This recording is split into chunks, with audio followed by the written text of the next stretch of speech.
Unboxing two Walimex Pro Slim MC UV filters for my two lenses that I have for my Canon EOS M50. So I do have these two lenses. In the past I had different ones, so therefore I do not have the UV filters I had for these other ones.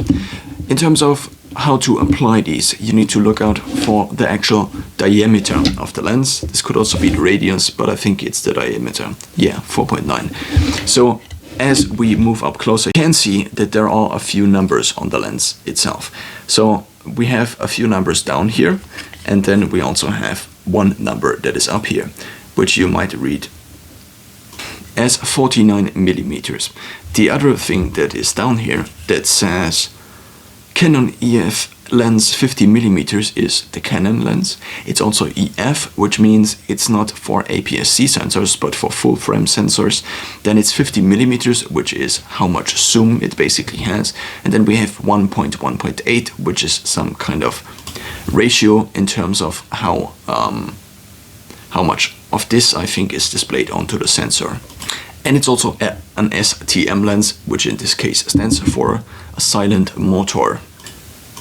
Now also on here, because it's an EF lens, but this needs a Canon EF SM mount or EF-M mount. I think it's called the Canon M mount. Canon EF EOS M is the proper description. And because of this I do have an adapter on here, and I also do have an adapter on here. And these adapters are actually slightly different, but I won't go into too much detail. So now there is this lens glass. And this lens glass, if you just have it in a bag and you might scratch it with a key, for example, might not be Gorilla Glass 16, but it just might scratch a little. In order to now protect these lenses and therefore also to keep up their value, which in terms of camera lenses seems to keep up fairly stable, so if you bought them refurbished, which I did, you might be able to just sell them, resell them again refurbished for maybe a similar price even, provided you don't have the same lens, but it's not properly working anymore, or it's scratched too much. Of course, if you have something on this lens glass and everything goes through this lens, then of course the camera cannot see that properly any longer. Imagine if you had a permanent stain, for example, on your eye, probably would have some effect. For this reason I bought these UV filters. Do you necessarily need an UV filter or a UV filter? No, probably not. But so not for the purpose of catching out the bad UV light. There might be some benefit to this, but the main thing I am using these for is to just screw them on to the lens itself and use them as a protection. Now, because lenses come in different sizes, and this is due to how these are built, as you can see this is slightly different built compared to this one, and therefore also has a different opening diameter.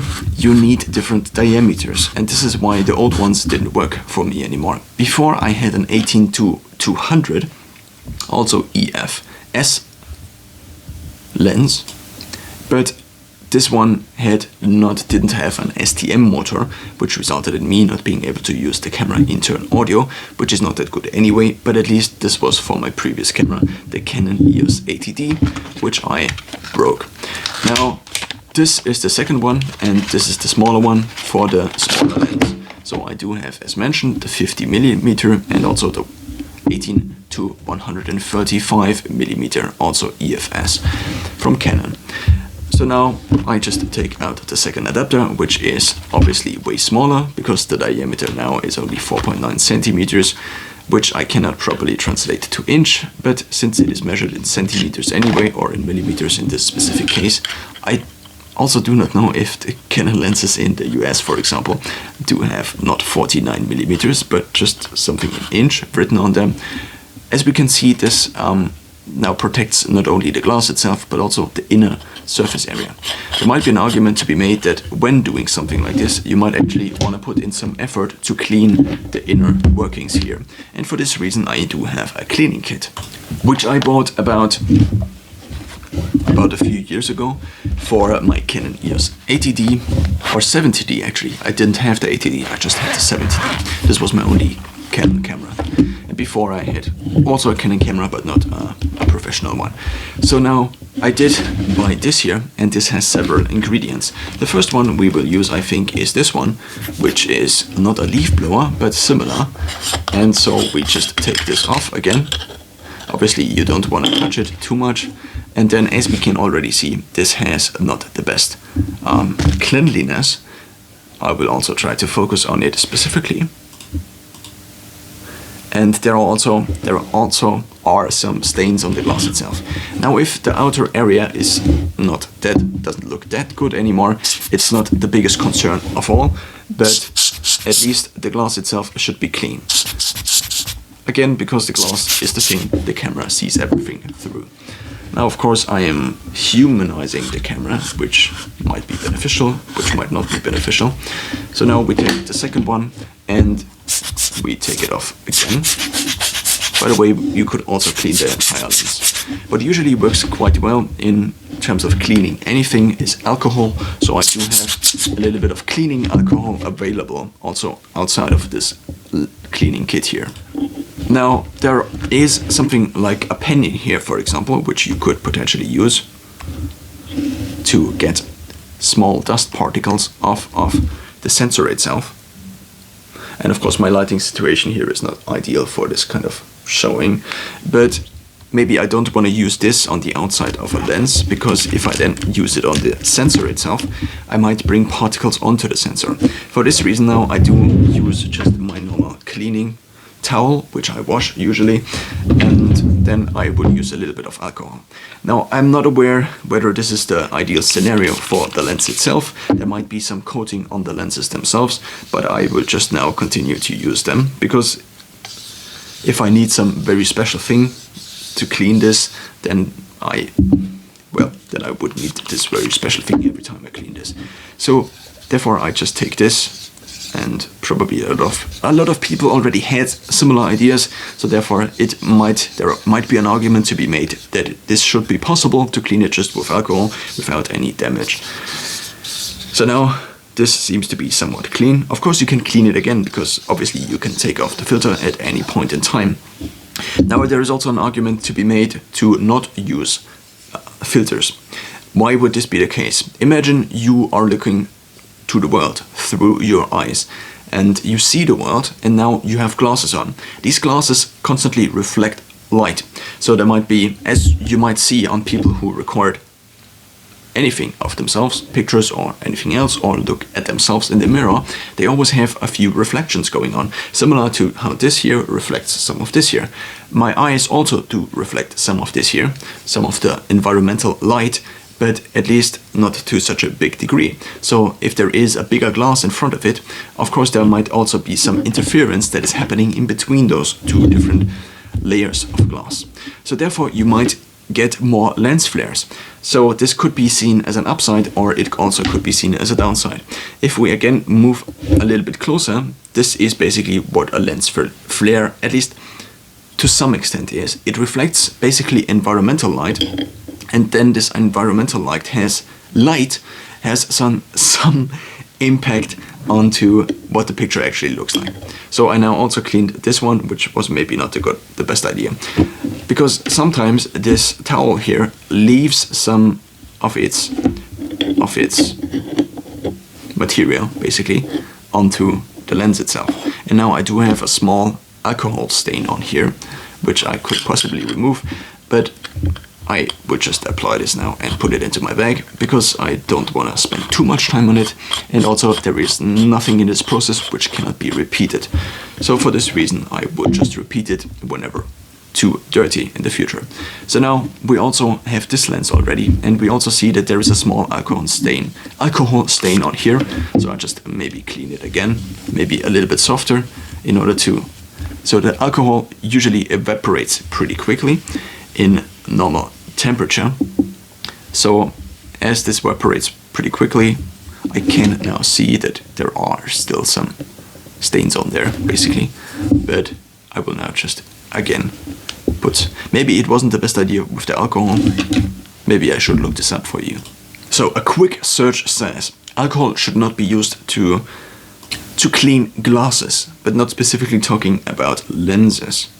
Maybe I should type in camera lens. On support.usa.canon.com, it says, please use a pre-moistened cloth or wet or soft cloth with 70 to 80% diluted ethanol or isopropyl alcohol to help sanitize and clean your Canon products. Does alcohol damage anti-reflective coating? This is now from Engadget.com. Alcohol and ammonia-based cleaners can damage your screen's anti-reflective coating, but they seem to be talking about smartphone and notebook screens, which might also be useful because I have used cleaning alcohol for my notebook, even though I have a screen protector on there, as well as for my smartphones. The alcohol I have, I think, is pure alcohol, and I'm not sure which kind, but probably usually ethanol. So the conclusion could be unsure, and please look it up yourself, even though I ideally would have done this for you, but it seems to be not entirely clear. At least for the purpose of applying these two UV filters from Walimex, this now seems to be successful. Let's now look into the specs. Oh no, this is something else. Now let's look into the specs here. It is a high-quality polished filter glass, multi-coated and extra thin, blocks ultraviolet light, reduces aberrations and haze, protects a lens from external influences. For reference of how this will affect your image, I do actually quite like, and I liked in the past, the look of lens flare a little bit more. So sometimes you just have a little bit more. Of course, you also might have a little bit less light if there is a certain amount of light that hits this surface area here, the circle, and then you have additionally a small ring outside of this circle, basically slimming down the circle, and similar maybe on here, even though not that. So here's the thing. If you have your camera here, and then the light usually hits like this, of course there is a certain point at which the light doesn't hit anymore, similar with your eyes.